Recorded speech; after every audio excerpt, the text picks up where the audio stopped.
Good morning, class 9. How are you guys doing? I hope you all are doing great, good, and fine, and taking care of yourselves. And and you've appeared for your exams, and I guess you guys have all done well. And hope you like the system of it, and you went through well. So mistakes do happen. Everyone creates mistakes. So we also made few mistakes, or there must have been some software issues which will be taken care of and solved. So, anyways, so let's hope for the best. Everything, as long as everything is fine, so it's cool with everybody. So I hope you all are keeping safe, sound, and healthy, and taking care of yourselves as well as your family and parents too. So what I was saying is that we'll come back to SSC today. We were on that part of Nazism and the rise of Hitler. You know, the Holocaust which took place during that era of time during the Weimar Republic was there in Germany. And why they hated the Jews, and he didn't like the Jews, he killed them, and he did a lot of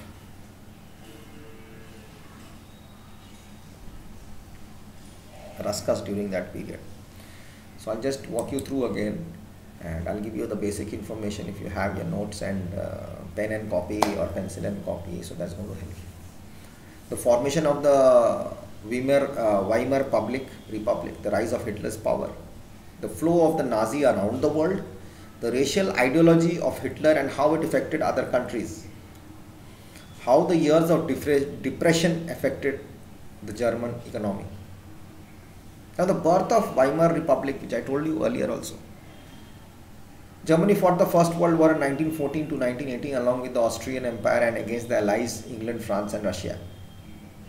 Germany initially made gains by occupying France and Belgium. However, the Allies won, defeating Germany and the Central Powers in 1918. Okay.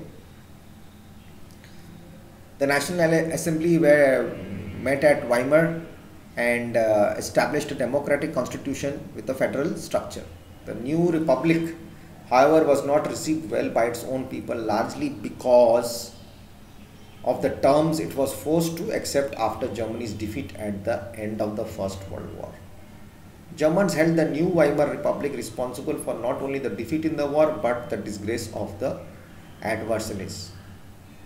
Effects of the war. What happened in the war?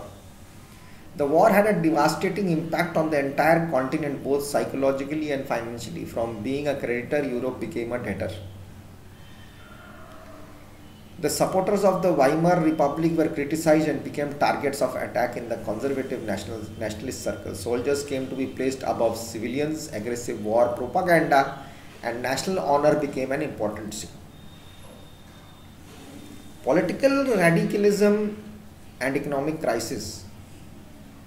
When the birth of the Weimar Republic coincided with the uprising of the Spartacist League on the pattern of Bolshevik revolution in Russia, which happened, the Spartacists found the Communist Party of Germany. They founded the Communist Party of Germany.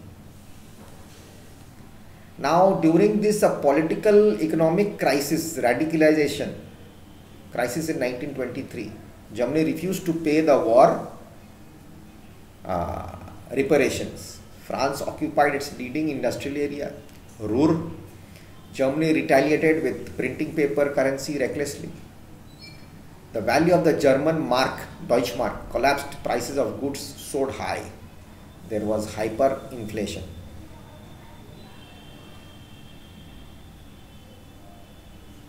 In 1924 to 1928, those 4 years was a type of depression. Saw some stability, yet it was built on sand. Depression was there. 1924, when the introduction of the Dawes Plan by the Americans, Germany came out from the financial instability. Germany was totally dependent on short-term loans, largely from the USA. They had started taking in money. This support was withdrawn with the crash in 1929 on the Wall Street Exchange in US. The German economy was totally hit very badly. Now the middle class people and the working population were filled with fear of proletarian, what would I say, proletarianization. It's called proletarianization. Proletarianization. Okay. Now I'll tell you the meaning of that. So what was this all about actually? Why did this take place? And what actually happened? And why did it happen? So I'm just giving you the explanation of this.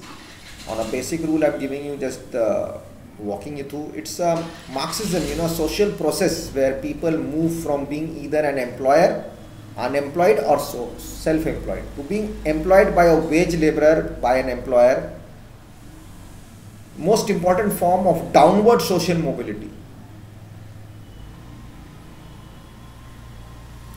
Proletarianism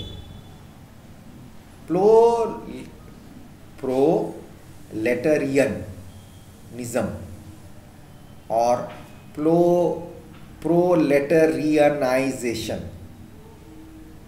RAIN.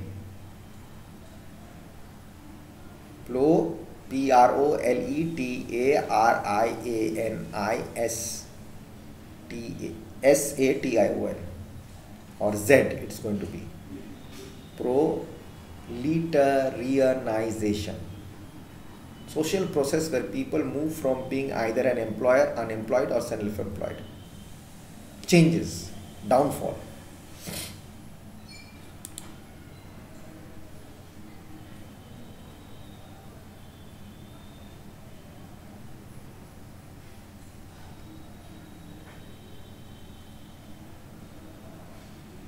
Reduce, status level goes down. That is what actually happened. The middle class and the working people thought. The Weimar Republic had some inherent defects. Proportional representation was not the Article 48, which gave the president the powers to impose emergency, suspended civil rights and rule by decree. Hitler was sitting for this. He was born in Austria 1889. He earned many medals for bravery in the First World War. The German defeat horrified him.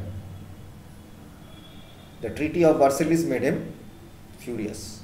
He joined the German Workers' Party and renamed it the National Socialist German Workers' Party. This later came to be known as the Nazi Party. Now, Nazism became a mass movement, huge movement only during the Great Depression.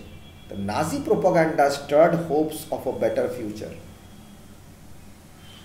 Now, Hitler was nothing like that, only his speeches were powerful. He was an effective speaker, people used to listen to him. That's why his dictatorship was there. He promised the people a strong nation where he would get employment. I'll come back in the next video.